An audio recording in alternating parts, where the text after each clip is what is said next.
Hello friends, इस video में हम लोग बात करने वाले हैं एक रिज्यूमे के बारे में कि रिज्यूमे होता क्या है, हमें इसे कैसे प्रिपेयर करना चाहिए, एक रिज्यूमे बनाने के टिप्स क्या-क्या होते हैं, जब हम रिज्यूमे बनाने बैठें तो उससे पहले हमें क्या-क्या जानकारी होनी चाहिए और रिज्यूमे को हमें कैसे लिखना है, कैसे उसको प्रिपेयर करना है, ये सारी बातें हम इस वीडियो में करने वाले हैं। तो और आपको इस वीडियो में रिज्यूमे के फॉर्मेट्स और रिज्यूमे के जो भी टिप्स हैं, वो सारे आपको पीडीएफ के फॉर्म में मिलने वाले हैं। आप उसे डाउनलोड कर सकते हैं और उसको अपने अकॉर्डिंग एडिट कर सकते हैं।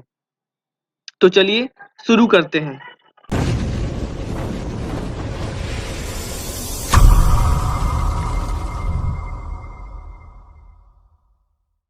हर स्टूडेंट के लाइफ में कभी ना कभी रिज्यूमे की ज़रूरत पड़ती ही पड़ती है।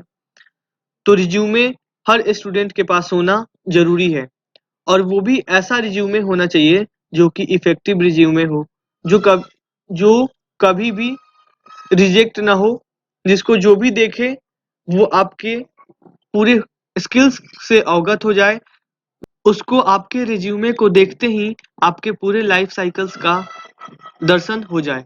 तो ऐसा रिज्यूमे होना चाहिए।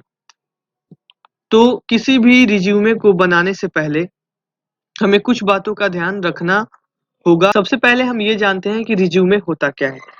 तो रिज्यूमे का यूज़ हर एक स्टूडेंट के लाइफ में होता है और इसका यूज़ कब होता है, जब हम कहीं पे प्लेस्ड होने वाले होते हैं, तो उसका यूज़ हमें करना होता है। रिज्यूमे सबसे पहले हम सेंड करते हैं अपने एम्प्लॉयमेंट के लिए कि हमें फलाने कंपनी में जॉब लेना है। आइए सबसे पहले हम ये जानते हैं कि रिज्यूमे इम्पोर्टेंट क्यों है। Why resume is important? तो to pass screening process of employer and to give basics facts about yourself and your background, to show employer your direction, strength and writing skills, and also to provide employer with your contact information। तो जब भी आपको कहीं पे job लेना है तो आपको सबसे पहले अपना वहां पे उस कंपनी में रिज्यूमे सेंड करना होता है, आपको अपना सीवी देना पड़ता है।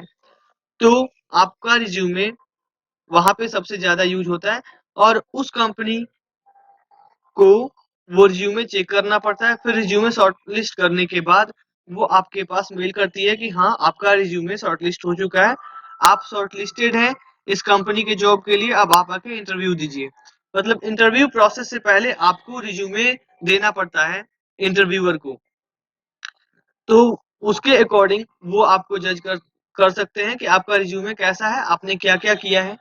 तो बेसिकली ये आपको आपके बारे में और आपके बैकग्राउंड के बारे में बताता है और ये एम्प्लॉयर के डायरेक्शन को शो करता है और आपकी स्ट्रेंथ और राइटिंग स्किल्स को भी शो करता है। रिज्यूमे प्रोवाइड करता है कॉन्टैक्ट इंफॉर्मेशन एम्प्लॉयर के लिए। तो इसका काम है, ये सारी इंपॉर्टेंस है रिज्यूमे की। तो रिज्यूमे इसलिए इम्पोर्टेंट है।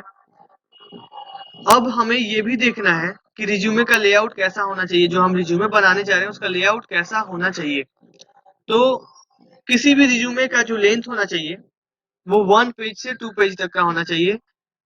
आप अगर अच्छा रिज्यूमे क्रिएट करना चाहते हैं तो वो 2 पेजेस तक के हो सकते हैं।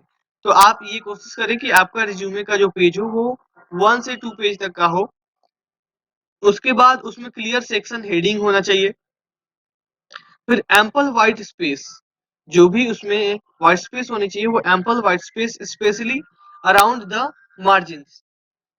और आपका जो रिज्यूमे होना चाहिए वो इजी टू रीड होना चाहिए, मतलब उसका जो फॉन्ट साइज होना चाहिए वो एकदम अच्छे से होना चाहिए ताकि कोई भी उसे रीड कर ले।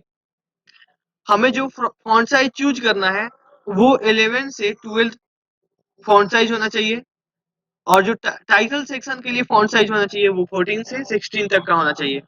तो जब भी हम रिज्यूमे बनाएं तो ये वाला बात जरूर ध्यान रखें कि फॉन्ट साइज एकदम क्लियर हो और उसे हम पीडीएफ में फिर कन्वर्ट कर दें।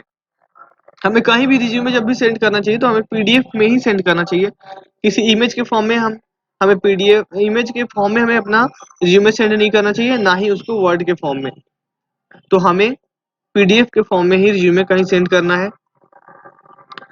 रिज्यूमे लिखते लिखते टाइम हमें अपना नाम, जो नेम है और कॉन्टैक्ट डिटेल है, उसको एकदम टॉप पे रखना है।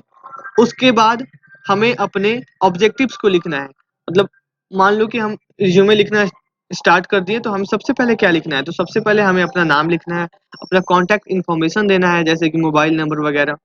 फिर उसके बाद इफेक्टिव ऑब्जेक्टिव्स लिखना है। जो ऑब्जेक्टिव्स होना चाहिए एकदम क्लियर होना चाहिए। ऑब्जेक्टिव्स मीन्स कि ये रिज्यूमे किस चीज के है, किस बारे में है। और वो जो ऑब्जेक्टिव होना चाहिए, आपका एम जो है कि आपका एम क्या है अपने लाइफ में, आप क्या करना चाहते हैं, या आपने जो पढ़ा हुआ है, जो स्टडी की है, उससे आपने क्या सीखा है, आपके पास क्या स्किल्स है, वो ऑब्जेक्टिव्स उनको बता दे। सिर्फ 4 लाइन का जो ऑब्जेक्टिव्स होता है, वो उनको पढ़ के पता लग जाए कि आपके एजुकेशन प्लान का, आपने जो पढ़ा है, जो आपने स्टडी किया है, उसका क्या इम्पोर्टेंस है आपके लिए। तो ये बहुत ही ध्यान देने वाली बात है कि इफेक्टिव ऑब्जेक्टिव होना ही चाहिए, जिससे अटेंशन मिले जो भी हमारे इंटरव्यूअर हैं उनको, या जहाँ पे भी हम सीवी सेंड कर रहे हैं उनको अटेंशन वो ग्रैब करे। तो ये ध्यान देने वाली बात है।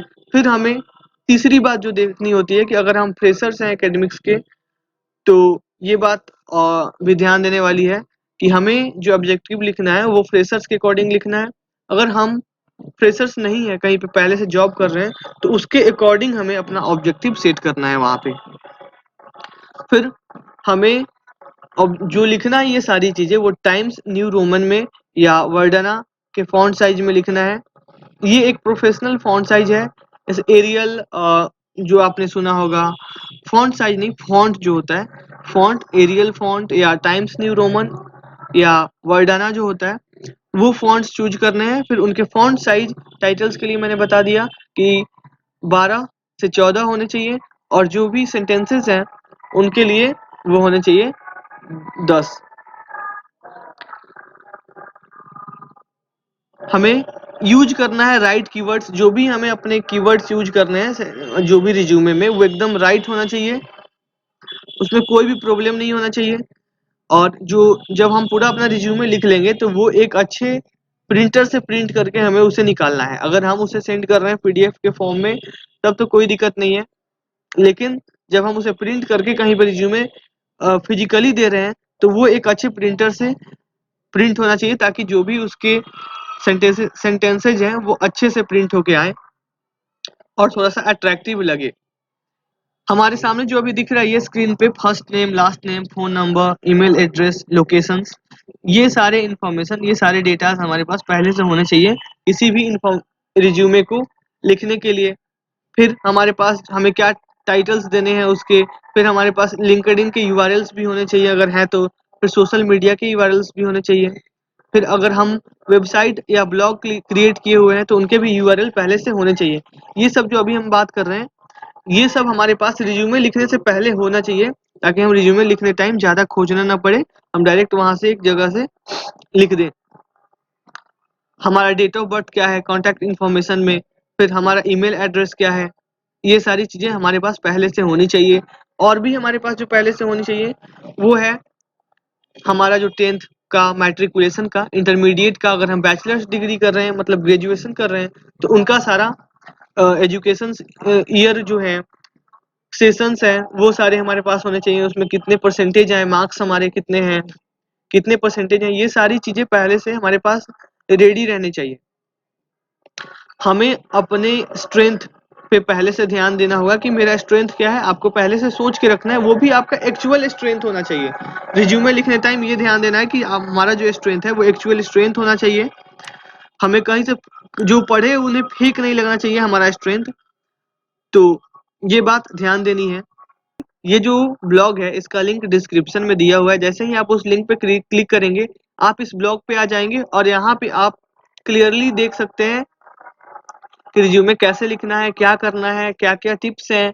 और तो उसमें आपको अभी ये देखने को मिल रहा है कि राइटिंग एन इफेक्टिव ऑब्जेक्टिव। तो हमें एक इफेक्टिव ऑब्जेक्टिव्स कैसे लिखना है, वो इस वीडियो में हमें देखने को मिल जाएगा और इस ब्लॉग पे देखने को मिल जाएगा। तो आप इस ब्लॉग पे आके ये देख सकते हैं कि हमें अपना इफेक्टिव ऑब्जेक्टिव्स कैसे लिखना है, फिर हमें जॉब डिस्क्रिप्शंस जो देने हैं वो कैसे देने हैं, फिर अगर जब हम कहीं objective for applying for job description above, अगर हमें जब लिखना है कहीं हमें जॉब के लिए अप्लाई कर रहे हैं तो उसके लिए क्या क्या होना चाहिए, जॉब के लिए ऑब्जेक्टिव्स वो क्या क्या हो सकता है वो भी यहाँ पे लिखा हुआ है, उसके एग्जाम्पल्स हैं। आप उसके अकॉर्डिंग देख के जो आपको बेस्ट लगे आप वहां से वो सिलेक्ट करके अपने रिज्यूमे में पुट कर सकते हैं। फिर प्रूफ रीडिंग और योर रिज्यूमे, ये क्या होता है कि ये एक रिज्यूमे को पढ़ने का स्टाइल है। जब भी हम अपना रिज्यूमे लिखते हैं तो क्या होता है कि हम खुद उसको एक बार पढ़ते हैं, हमें लगता है कि यहाँ पे कोई प्रॉब्लम ही नहीं है, सब अच्छा से लिखा हुआ है, लेकिन नहीं, उसमें प्रॉब्लम्स होती है। तो हमें क्या करना है, जब पूरा रिज्यूमे हम लिख लें तो हमें नीचे से पढ़ना स्टार्ट करना है, डाउन टू अप स्टार्ट करना है पढ़ना, ताकि हमें पता लगे कि हाँ इसमें कहाँ प्रॉब्लम है। क्या होता है जब हम ऊपर से लाइन बाय लाइन सिक्वेंशियली पढ़ते आते हैं ना, तो हमारा माइंडसेट रहता है वो खुद ब खुद अगला वर्ड जो है उसको खुद ब खुद कैच कर लेगा बिना पढ़े और एनालाइज कर लेगा, हमें लगेगा कि वो सारा करेक्ट है, बट ऐसा नहीं होता है। तो हमें उसको क्या करना होता है कि नीचे से पढ़ना होता है, हम अपना रिज्यूमे पूरा नीचे से पढ़े ताकि हमें पता लग जाए कि कौन सा वर्ड कहाँ पे गलत है, किसके स्पेलिंग्स गलत हैं। तो वो भी यहाँ पे आपको देखने को मिल जाएगा। यहाँ पे कुछ लिखा हुआ है सम डोंट्स फॉर रिज्यूमे राइटिंग, हमें क्या नहीं करना चाहिए रिज्यूमे लिखने के टाइम पे। तो हमें कभी भी रिज्यूमे लिखने के टाइम पे फैंसी पेपर्स या कलर्ड पेपर का यूज नहीं करना चाहिए और हमें हमेशा व्हाइट A4 शीट्स का ही यूज करना चाहिए। फिर डोंट यूज jargons और slangs in your resume and do not include information that might shouldn't negative sorry should negative in the eyes of the employer। मतलब हमें ऐसा कोई इंफॉर्मेशन नहीं देना है अपने रिज्यूमे में जो कि हमारे एम्प्लॉयर हैं उन्हें ऐसा लगे कि ये एक निगेटिव पॉइंट हो सकता है, उनके आंख में वो खटकने लगे कि ये थोड़ा गलत लिखा हुआ है, ये ऐसा नहीं हो सकता है। तो ऐसे कभी भी पॉइंट्स नहीं लिखने हैं। और फिर उसके बाद हमें कोई भी इररिलेवेंट इंफॉर्मेशन अपने रिज्यूमे में नहीं डालना है। उसके बाद क्या करना है कि हमें कभी भी रिज्यूमे के जो भी मैटर्स हैं, जो भी डेटा है, कहीं दूसरे से इंटरनेट से देख के या कहीं दूसरे से देख के उसको कॉपी पेस्ट नहीं करना है। ये सबसे ध्यान देने वाली बात है, हमें अपना रिज्यूमे अपने हाथों से टाइप करके लिखना है, अपने अकॉर्डिंग लिखना है।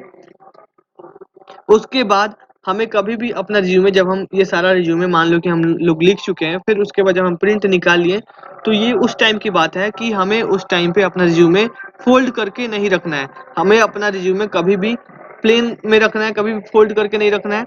उससे क्या होता है कि जो भी हमारे इंटरव्यूअर्स हैं उनके ऊपर ये गलत निगेटिव इम्पैक्ट पड़ता है। वो लोग सोचते हैं कि ये एक रिज्यूमे को संभाल के नहीं रख सकता है, तो ये बाकी डेटा को क्या संभाल के रखेगा, बाकी डॉक्यूमेंट्स को क्या संभाल के रखेगा। तो ये हमें नहीं करना है।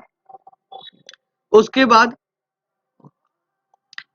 हमें फॉर्मेट स्टाइल्स, जैसे यहाँ पे कुछ दिए हुए हैं इस ब्लॉक्स पे जो हमने लिखे हुए हैं कि क्या फॉर्मेट स्टाइल्स हो सकते हैं।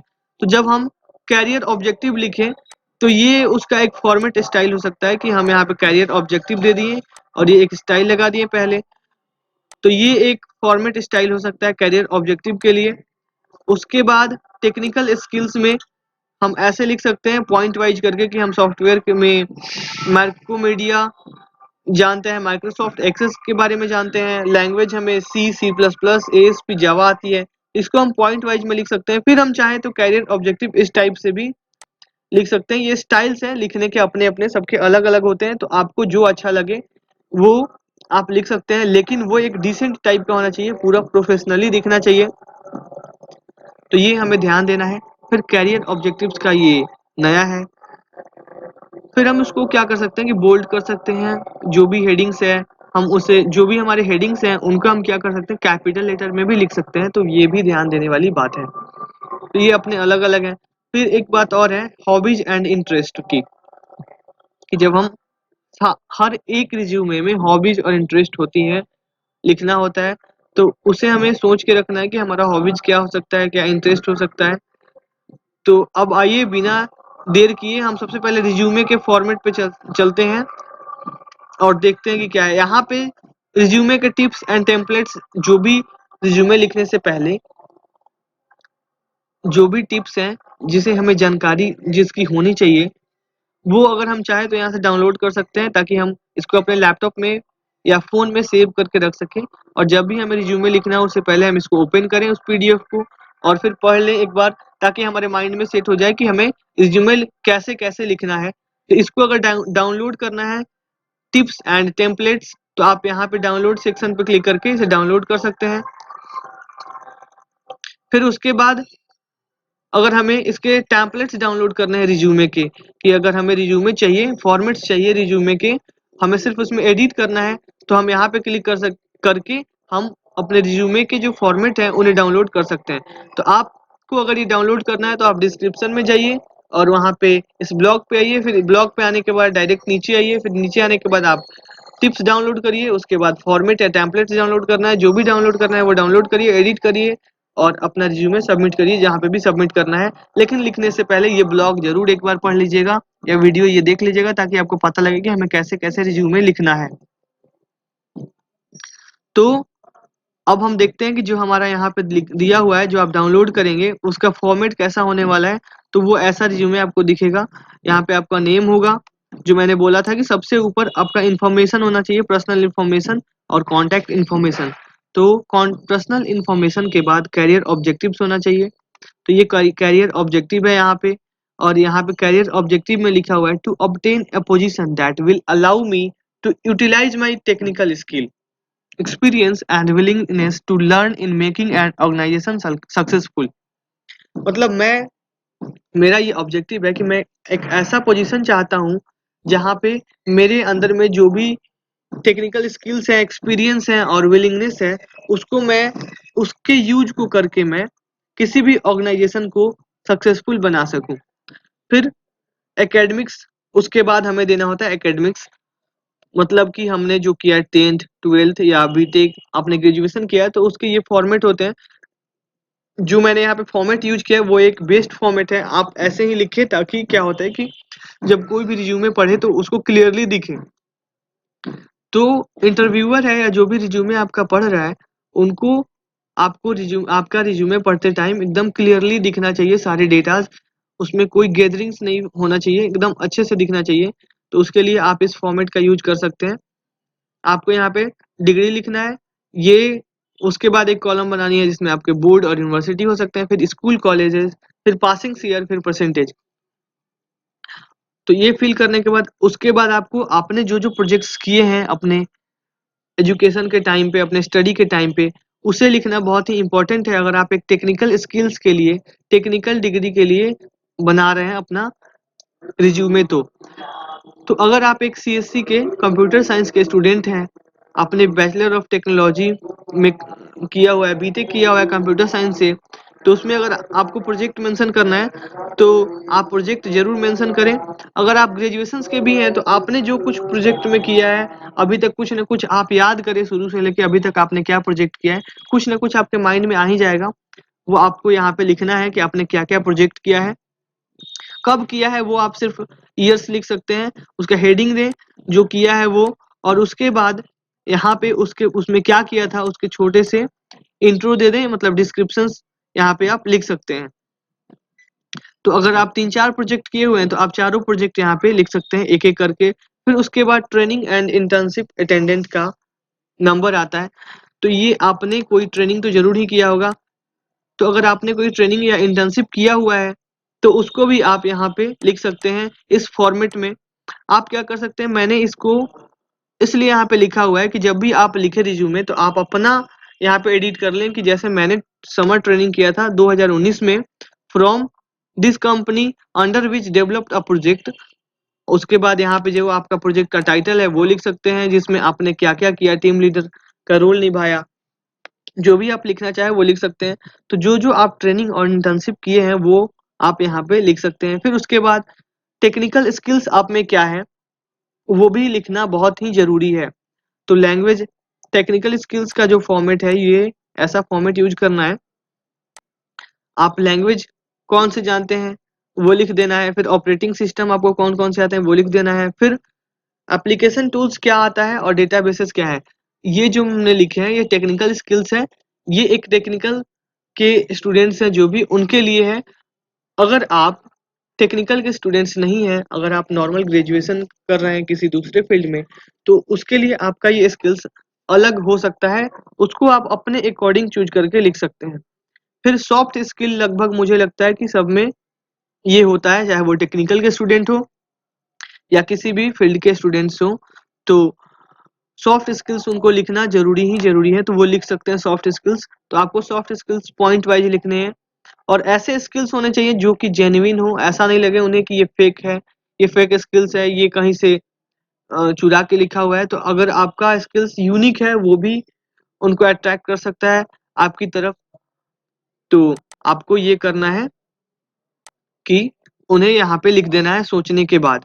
फिर उसके बाद अवार्डेड एंड अचीवमेंट्स के कॉलम बनाने हैं, जहाँ पे ये आपको लिखना है कि आपने क्या-क्या अवार्ड लिया है, क्या-क्या आपने अभी तक अचीव किया है। अगर आपके को याद नहीं आ रहा है, तो आप बैठ के पहले याद करें, आप नोट करें कि मैंने ये अवार्ड लिया था, ये अचीव किया था। कुछ ना कुछ तो सारे के लाइफ में सब लोग कुछ ना कुछ लिए ही रहते हैं, चाहे आप किसी भी फील्ड में लिए हों, उससे कोई मतलब नहीं है।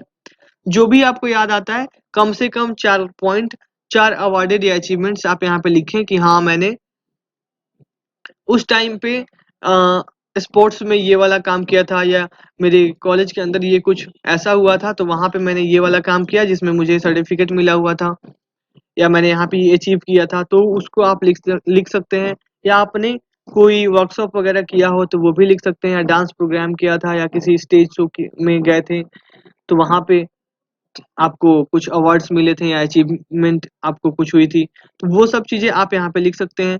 फिर आपके अंदर जो स्ट्रेंथ है, वो लिखना भी ज़रूरी है। तो फिर यहाँ पे स्ट्रेंथ आपको दिख रहा होगा, तो स्ट्रेंथ को लिखना है। फिर उसके बाद स्ट्रेंथ में आप पंक्चुअल्स एंड सिंसियर हैं। फिर confident and eager to learn and good listener and effective communicator, creative, honest and kind. ये सब आपके स्ट्रेंथ हो सकते हैं, लेकिन आप एक जेन्युइन स्ट्रेंथ लिखें जो आपके अंदर में है। आप सोचें कि मेरे अंदर का क्या स्ट्रेंथ है, वो मतलब वो कौन-सी चीज़ है जो मेरे अंदर है, जो मुझे स्ट्रेंथ दे दिए रहती है, जो मेरी स्ट्रेंथ है, तो उसे आप सोच के लिखें। फिर उसके बाद आपको लास्ट में अपना पर्सनल इन्फॉर्मेशन देना है कि आपका डेट ऑफ बर्थ क्या है, फिर उसके बाद आपकी नेशनैलिटी क्या है, फिर आपके हॉबीज़ क्या हैं, फिर आप कौन-कौन से लैंग्वेज जानते हैं, उसे लिखना है। लास्ट में आपको प्लेसेस लिख देने हैं कि जहाँ भी आप रिज़्यूमे दे रहे हैं और जहाँ से आप दे रहे हैं। अगर मान लो कि आप पटना के रहने वाले हैं, तो आप वहाँ प्लेसेस की जगह पटना लिख सकते हैं। फिर यहाँ पे आप अपने सिग्नेचर भी कर सकते हैं जब आप प्रिंट निकाल लें तब। तो ये हैं हमारे फॉर्मेट्स, जिसे आप डाउनलोड कर सकते हैं इस ब्लॉग पे आके। तो लास्ट में मैं यही कहना चाहूँगा कि रिज़्यूमे लिखना भी एक स्किल्स है, एक हुनर है। ये अगर आपको रिज़्यूमे लिखना आता है, एक अट्रैक्टिव रिज़्यूमे लिखना आता है, तो आप इंटरव्यूअर को अपने अकॉर्डिंग चला सकते हैं। इंटरव्यूअर आपका सबसे पहले रिज़्यूमे पढ़ता है, फिर आपसे आपका इंटरव्यू लेता है। तो सबसे पहले आपको क्या करना है कि आपको रिज़्यूमे में वही बातें लिखनी है जो आपको आता है, जो कि एकदम 100% करेक्ट है। कुछ भी फ़ॉल्स बातें नहीं लिखनी है, ताकि ऐसा लगे कि जब आपका इंटरव्यू हो और उसके अकॉर्डिंग आपसे क्वेश्चन पूछा जाए आपके रिज़्यूमे के अकॉर्डिंग, तो वही लिखें जो करेक्ट है, जो आपके अंदर है वही लिखें, या जो आप हैं वही आपको अपने रिज़्यूमे में लिखना है। रिज़्यूमे एक ऐसा चीज़ है, एक ऐसा आपका वेपन्स है, जिसके थ्रू आप अपने इंटरव्यूअर को किसी भी डायरेक्शन में लेके जा सकते हैं। ये आप ध्यान रखें। मतलब कि जो आप रिज़्यूमे में लिखेंगे, उसी से आपका इंटरव्यू स्टार्ट होगा, उसी टॉपिक पे आपका इंटरव्यू स्टार्ट होगा। तो आप रिज़्यूमे में जो भी लिख रहे हैं, या अगर मान लो कि आप कहीं से कुछ एक्स्ट्रा लिख दिए कि आपके पास स्ट्रेंथ कुछ याद नहीं आ रहा है, आप लिख दिए। तो आप जो भी रिज़्यूमे में लिख रहे हैं, उसपे पूरा कंप्लीट करके जाएँ, उसके सारे टॉपिक्स पे आपके पास नॉलेज होनी चाहिए, ताकि जब भी इंटरव्यूअर उसमें से कुछ पूछे, तो आपको जवाब देने में आपको कोई प्रॉब्लम नहीं हो। तो चलिए आज के लिए इतना ही।